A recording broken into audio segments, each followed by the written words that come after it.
Hello everyone, welcome to this week's webinar. We're going to talk a little bit about club fitting. It's entitled, sometimes it's not the arrow, it's the Indian, or to be more politically correct, not the archer. But I've never been accused of being correct. So that's an old saying. So we're here at Tiffany Green's Golf Club in Kansas City, Missouri, Brenndan and I. We're brought to you by Medicus Golf and Kick-Ass Golf. And a lot of times when we're working with students, the motion isn't that bad. Right. But their club doesn't seem to be doing what it needs to do. Exactly. There's a lot of elements that can go into play there as far as fitting goes. Sometimes it's the club, sometimes it's not. So. Right. Well, I mean, and today's manufacturers, the drivers are 45, 46 inches long. Right. What we find day in and day out is that most people, and depending on their swing speed, should be in drivers that are 44 inches or less. Exactly. I mean, you look at the PGA Tour, I believe the average tour length is 44 and a half or 44. Right. And, those are the best players in the world. So that alone ought to tell you something right there. Yeah, and you know what, I mean, I've had the privilege a couple of times of watching some of these long drive guys practice. And granted, they only have to get one in the grid. Yeah. Okay, but they're using 50-inch drivers. Yeah. So I think one of the things that we can show is, if you had a driver this long, this one's probably going to be easier to control than this one. Okay, this is a pretty long driver. Now, to get that baby squared up and hit a golf ball, first of all, it'll take you forever just to swing the club. Okay. We're going to have a video on Chuck hitting balls with this, by the way. or a video of me whiffing the golf balls, to be more precise. But so there's a lot of elements that go into this that, when you go buy a set of clubs from someone out of the pro shop or out of one of the big box stores, you're typically not fit for those clubs. Right. Right? I mean, they'll look at you for 5 minutes and say, okay, you're standard. Exactly. And then you have to figure out what is standard, because standard is different with almost all the manufacturers. Yeah, every manufacturer has their own lie angle, their own specific length. So, used to you can pretty much get fit, and get the lie angle, and it was going to be that way with standard across the board. Well, now every manufacturer is standard or has their own standards. So, Right. Well, let's talk about some of the things that go into fitting a club. I mean, a couple of things that, to jump off the page to me, number one would be the shaft flex. Yep. And then the lie angle that goes with that shaft flex. So why don't you show us what the lie angle, how that would affect, if it was two up or two down. Right. And, one thing that we do, and we're true believers on, is we don't necessarily jump in with a student and go do a fitting right off the bat. Right. Because sometimes, somebody maybe, make the equipment's causing them to do a swing error. And that's where, there's a blending of instruction and fitting that we have to be very careful with. So, you got to get back on it. Lie angle, get up here where you can see it. So I've got this white rod here in the face. Well, if I hold the bottom edge of the club level with the ground, that white rod is pointing right at the camera. Now, as I start to lift the handle of the club, you're going to see this white rod start moving off to the right. And it'll do the exact opposite if I lower the handle. So you can see how that wants to go to the left. So what that means is if a player's coming in and the handle's up and the toe's digging, then that ball wants to go to the right. And of course, it's the exact opposite, if the heel's catching. Right. So when you hit a golf ball, we're looking to have this club, the bottom part of the club, be flush with the ground like this, because that's going to give us the most consistent club face control there.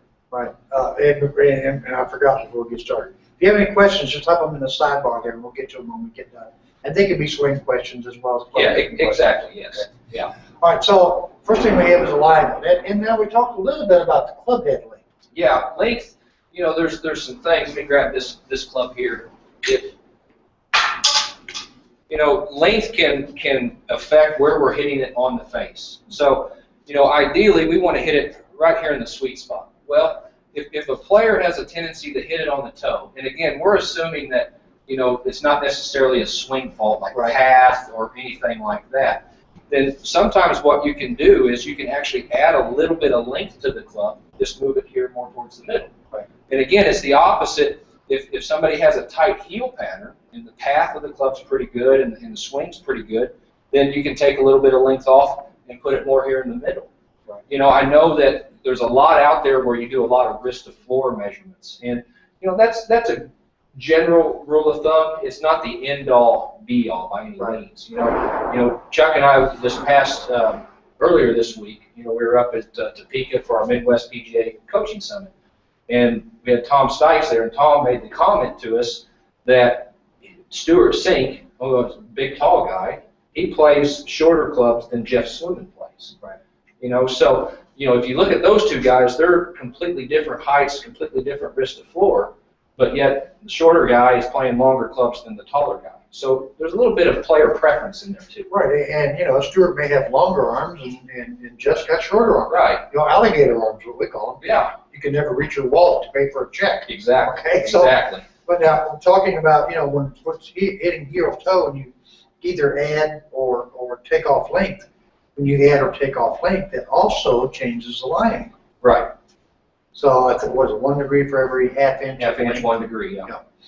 So, you know, a static measurement is okay to give you kind of a start, but you have to hit shots to see how the club is actually interacting. Yes. You know, and see if it's kicking more forward or if it's bending more back. Right. Whatever the case may be. Yeah. And you know, and again, you know, sometimes players, you know, will set up and the toe may be a little bit off the ground.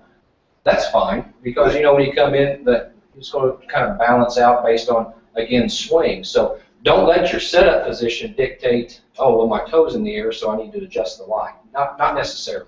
Right. And the other thing is if you're at address like this, okay, well at impact that shaft is raised. Yes. So if you're not striking the ground until after the ball, well, what happens is this is raising anyway. So if this was sitting flat at address and you make impact, and now the club's going to go this way a little bit anyway. So if you've got lie tape on the bottom, you might show a mark favoring the toe. Mm-hmm. But if you have face tape, it may show it dead in the middle of the face. Yes. So you go by where you're hitting it in the face. Yes. You know, not necessarily off this lie tape. Yeah. So always have somebody look at it with face tape on here.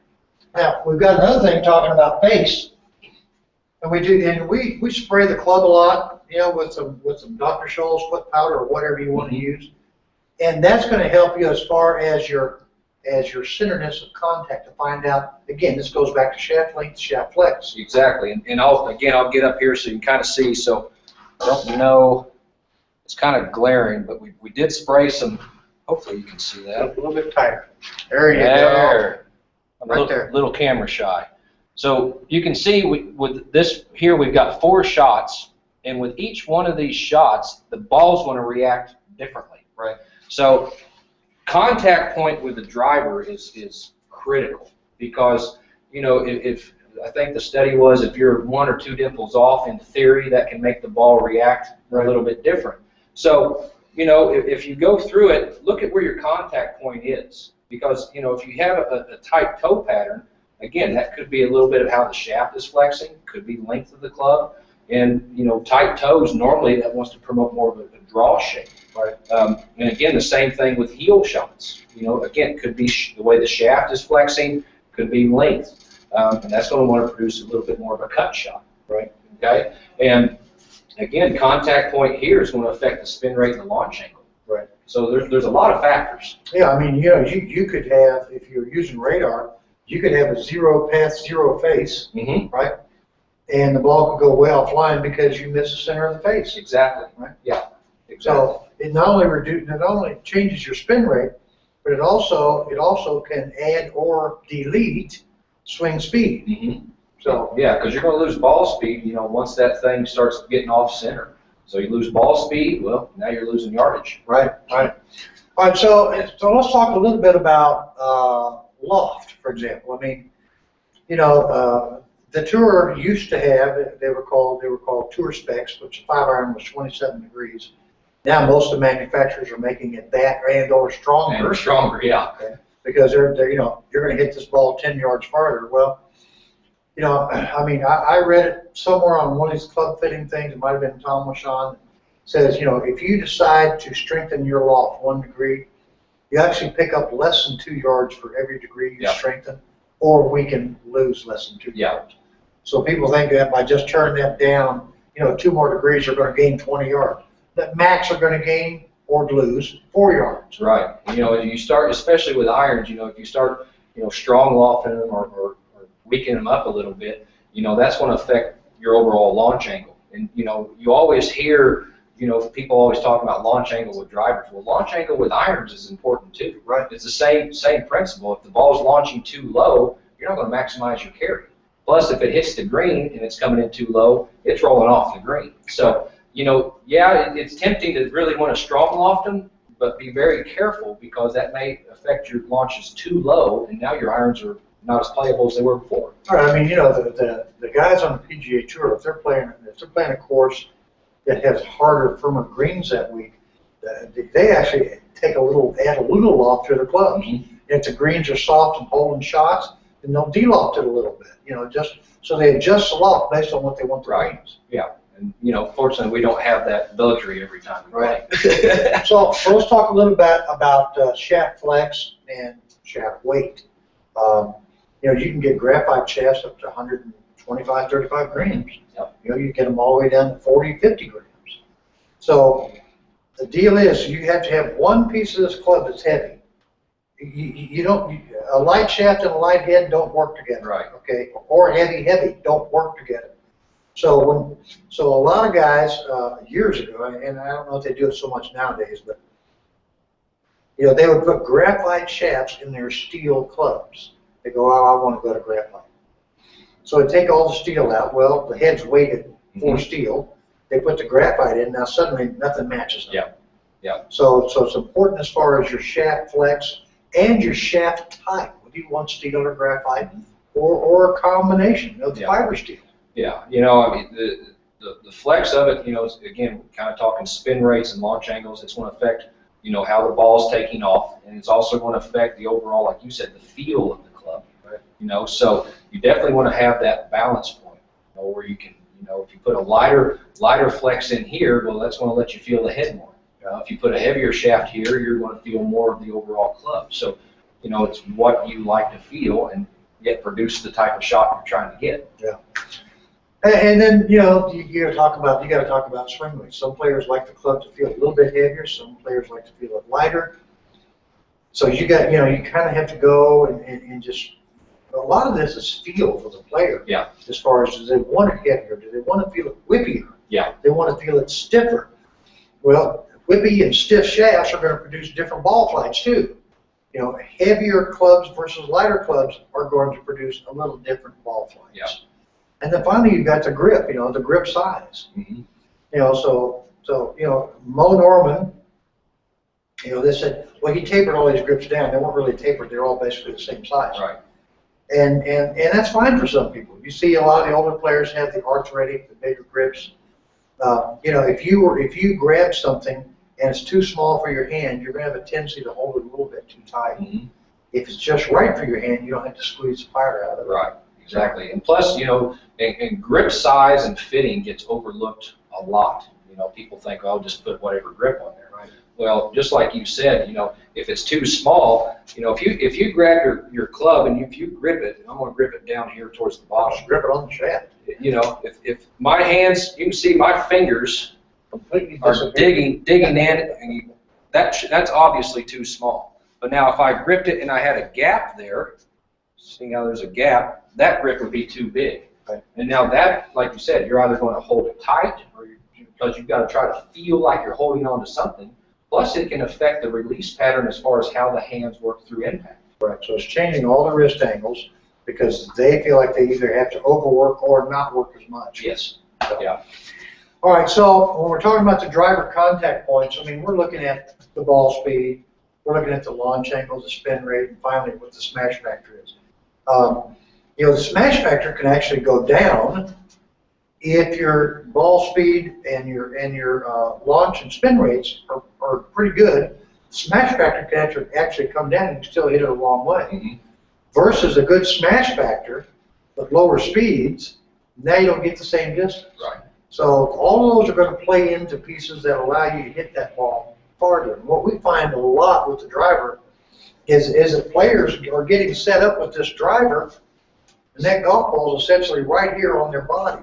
So when they're coming into impact, they're coming in with the shaft leaning way forward with this driver. Yep. So they're going to be hitting downward on it.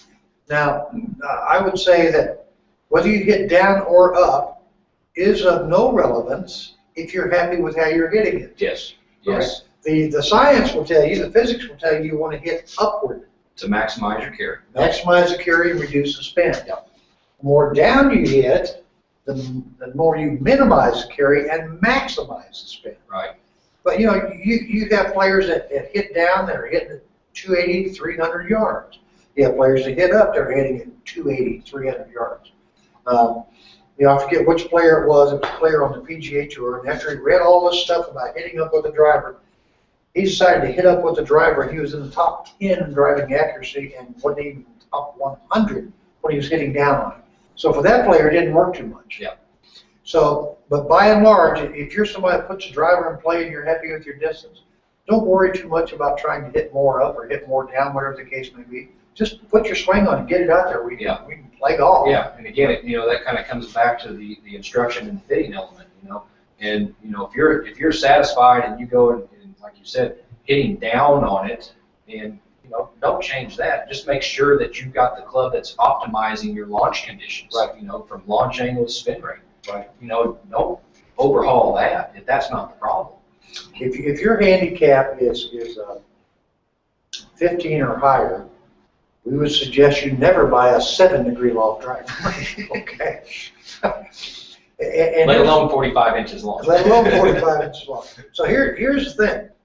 If you have a higher lofted driver, it's really easy to hit a high lofted club low. Mm-hmm. If you have a low lofted driver, it's extremely difficult to hit it high. Yeah. Unless you're one of these long drive guys who use 4 and 5 degree loft drivers. Yeah. I mean, they're swinging up dramatically. I mean, they generate tons of speed. The average golfer is not going to do that. You'd be much better served trying to find a driver from 10 to 11 degrees. Yeah. You know, because, you know, you hit the nail on the head there. You know, if somebody's playing with too little of loft and they're trying to hit it up, then that's going to affect, you know, all your swing keys, basically. Right. If I've got a driver that's got too little of loft and I'm trying to get it airborne, well, I'm going to be looking like this more than anything. Yeah, you're going to be throwing it this way, trying to add loft instead of coming in there with that in line. Yes. Right? So, and ultimately, if I had a 7-degree loft driver doing this is a swing error, but that error could have been caused by this driver not having enough loft. Exactly. So equipment can, you know, kind of play some mind games with you, and it'll force you from a swing standpoint to really let things go haywire quick. I see a couple of questions. Let me see what these are real quick. All right, so the first question we have is Paul. Oh, okay. No, Paul doesn't. As Paul is here, nobody asked, and there's no more questions over here. So, anyway, I guess since we have no questions, we're pretty much done. We're off the hook this week. Yeah, so nobody wants to know anything about it. So next week we'll get back into another subject of how to line up that 5th putt with confidence every single time. I'm always confident on that one. Yeah. All right, we don't know what it's going to be next week. We never know. We're going to let Diana choose the subject for next week. Diana is our moderator. We're going to let her choose the subject, and she will send that out to us. Can't wait to hear it. All right. See you guys next week.